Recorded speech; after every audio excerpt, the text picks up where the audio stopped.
4 PM news network में दोस्तों आपका स्वागत है। मैं हूं आपके साथ राशिद जहीर। महाराष्ट्र में चुनाव होने जा रहे हैं, ये आप जानते हैं। मुझे ज्यादातर खबरें भी महाराष्ट्र की इसलिए करनी पड़ रही हैं ताकि आपको पता चल पाए कि जमीनी स्तर, जमीनी माहौल क्या है। एक सड़क बनानी थी, उसको रिवाइज कर दिया गया। 3 बरस पहले उसके रेट कुछ और थे, बनी नहीं है। उस वक्त प्रपोजल था।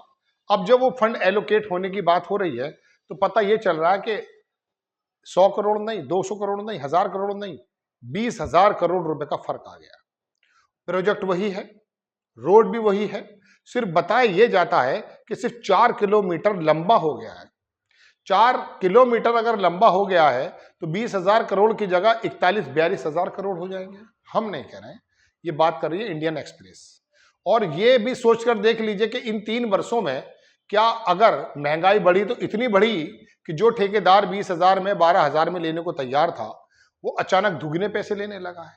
कौन दे रहा है ये आपको मालूम नहीं होगा, लेकिन इंडियन एक्सप्रेस की एक खोजी पत्रकारिता है, उसने इसको छापा है।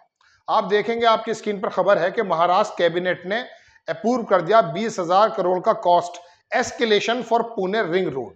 ये पुणे का रिंग रोड है, इसको एस्केलेट कर दिया है, थोड़ा बढ़ा दिया है। तो इसके अंदर 20,000 करोड़ रुपए का जो है बंटवारा हो रहा है, मतलब बढ़ा, मैं कह सकता हूं कि बढ़ रहा है। एक पत्रकार हैं, उन्होंने उसकी पूरी पोल खोली, फिर मैं आपको इसके अंदर का कंटेंट बताऊंगा। वो लिखते हैं कि कुल 4 किलोमीटर बढ़ाकर सिर्फ 3 साल में 12,000 करोड़ रुपए में बनने वाली 72 किलोमीटर सड़क को अब 42,000 करोड़ में बनाएगी महाराष्ट्र सरकार। दोबारा सुन लीजिए, कुल 4 किलोमीटर बढ़ाकर 3 साल में 12,000 करोड़ में बनने वाली 72 किलोमीटर की सड़क को अब 42,000 करोड़ रुपए में बनाएगी महाराष्ट्र सरकार। कैबिनेट ने कल शुक्रवार को, यानी कि परसों शुक्रवार को, पुणे रिंग रोड निर्माण के लिए 20,375 करोड़ रुपए की लागत की वृद्धि को 20,000 करोड़ की मंजूरी दे दी है, जिससे परियोजना की कुल लागत 42,711 करोड़ रुपए हो गई। लगभग दुगना, बल्कि 22,000 हो गए। ठीक है, इस परियोजना की लागत बीते 3 साल में ये वृद्धि हुई है, जबकि परियोजना का निर्माण भी अभी शुरू नहीं हुआ है। कौन सा है ये? कैबिनेट नोट के अनुसार पुणे रिंग रोड उर्से मुंबई पुणे से सोलू और सोलू से सोटा पवाड़ी, ये एक रोड है। इसे इस 68.19 यानी कि 68 किलोमीटर लंबी सड़क की लागत 2021 में 10,159 करोड़ रुपए आंकी गई थी। शुक्रवार को परियोजना की कुल लंबाई 72 कर दी, यानी कि 68 की जगह 72, 4 किलोमीटर का फर्क हो गया, 4 से थोड़ा ज्यादा का। अब इसमें क्या हुआ? संशोधित की गई कुल लागत 19,932 करोड़ रुपए तक बढ़ा दी गई है। अब आप आइए थोड़ा सा अंग्रेजी माध्यम में, ये क्या लिखता है? ये लिखता है दोस्तों कि महाराष्ट्र की कैबिनेट ने वही बात जो मैं आपको बता रहा हूं, 20,375 करोड़ रुपए का कंस्ट्रक्शन जो पुणे रिंग रोड है उसको, प्रोजेक्ट को 42,711 करोड़ कर दिया है। Increase in the cost merely in 3 years, सिर्फ 3 साल में ये बढ़ा दिया गया है। Even the construction project is yet to begin, अभी शुरू भी नहीं हुआ है, वही जो मैं आपको बता रहा हूं। ये लिखता अखबार ये है दोस्तों कि ये जो तमाम मैंने आपको बताई 2021 में ये हुआ था, ये नहीं हुआ था। पुणे रिंग रोड जो है सितंबर 2021 में कॉस्ट इसकी प्रोजेक्ट जो थी 12,176 करोड़ रुपए थी, लेकिन अब जो बताया गया है वो 22,778 करोड़ कर दिया गया है। उन्होंने कहा कि इसके अंदर कुछ इस तरह की जो है टेक्नोलॉजी हो जाएगी। ये राफेल याद आ जाता है मुझे। मनमोहन सिंह की सरकार ने कितने राफेल बनाए थे? 100 से ज्यादा, 100 कुछ 36,000 करोड़ का शायद वो प्रोजेक्ट था, मैं अगर गलत नहीं हूं। लेकिन उसके बाद क्या हुआ? राफेल को 100 की जगह, 120 की जगह 36 पे लाके टिका दिया गया और कहा ये कि इसकी दुगनी कीमत, तिगनी कीमत हो गई। 500 कुछ करोड़ रुपए का था वो, 600 का, 500-600 के बीच का, वो 1500-1600 करोड़ रुपए का एक राफेल हो गया। और उसके बाद कहा कि नहीं, हमारे यहाँ का जो ये एरोनॉटिकल सिस्टम है ये ठीक नहीं करेगा। मेंटेनेंस दिया किसको? जो दिवालिया हो चुका है, मुकेश अंबानी का छोटा भाई अनिल अंबानी।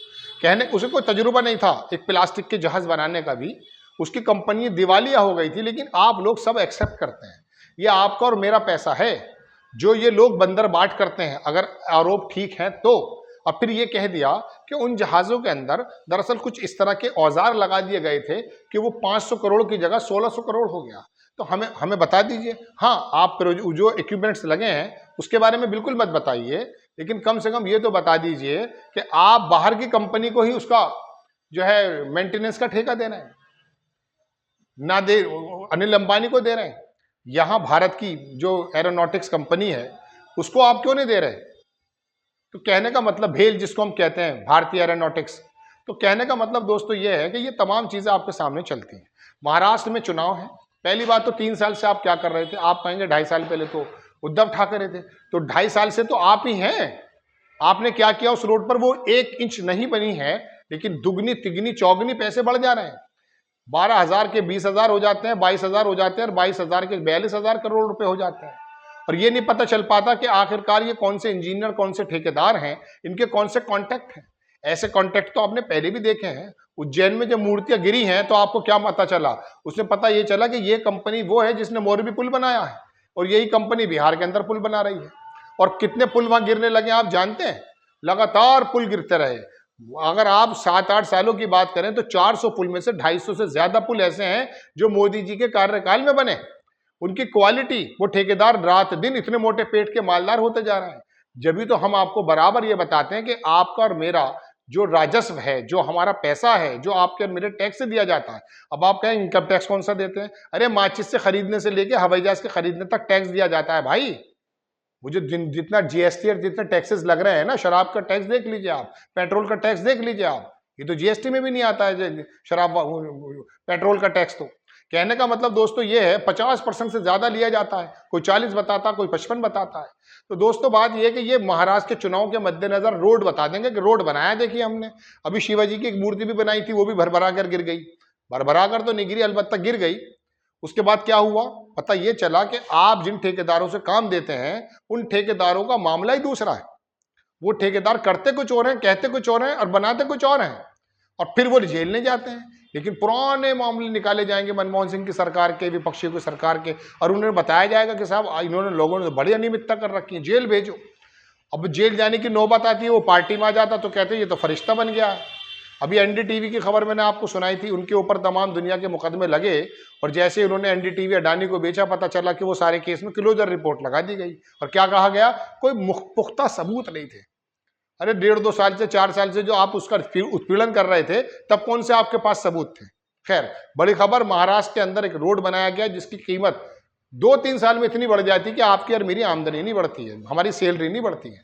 आपको खबर कैसी लगी अपनी राय कमेंट्स बॉक्स में जरूर दीजिए। चैनल को सब्सक्राइब कीजिए, शेयर कीजिए। नेक्स्ट टाइम में किसी खबर के साथ हाजिर होता हूं। जय हिंद।